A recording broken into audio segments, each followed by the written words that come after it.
পান করছে না। হরি বল হরি বল। কি করে করবে মা? নিমাই কেন দুগ্ধ পান করলেন না, একটু জানতে হবে মা।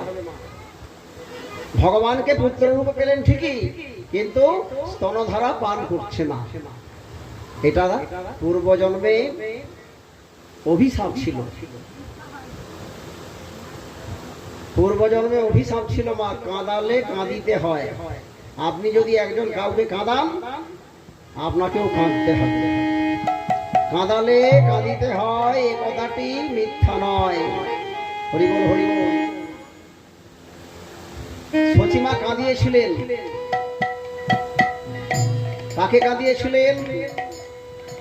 তাহলে একটু আমাদেরকে ফিরে যেতে হবে পেছন দিকে। আমার সেই ত্রেতা যুগের কথা মনে করুন। রামচন্দ্র যখন বনবাসে যাবে, কার যুক্তিতে?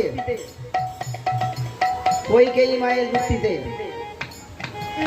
রামচন্দ্রের মা হচ্ছে কৌশল্যা, ভরতের মা হচ্ছে কইকেয়ী, আর লক্ষ্মণ আর সুমিত্রার মা হচ্ছে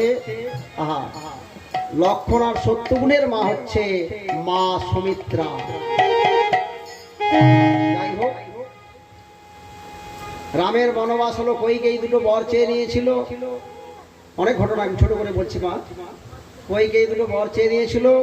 একবারে হবে রামের 14 বছরের জন্য বনবাস, আর একবার চেয়েছিল আমার ভরত হবে অযোধ্যার রাজা।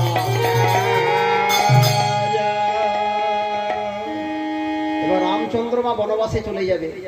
সঙ্গে কে যাচ্ছে? সীতা আর স্নেহের ভাই লক্ষ্মণের তো বনবাস হয়নি, হয়েছিল রামের, সীতারও হয়নি। সীতা রামচন্দ্রের চরণ ধরে স্ত্রী তো, সীতা কেঁদেছিল, বলে যেখানে রাম, যেখানে তুমি থাকবে না, আমি এখানে থাকবো কি করে? প্রভু আমাকে সঙ্গে নিয়ে চলো। আর লক্ষ্মণ রামচন্দ্রের চরণ ধরে জড়িয়ে ধরে বলেছিল, দাদা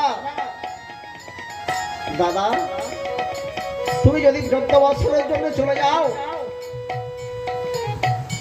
আমি কার সাথে খেলা করব?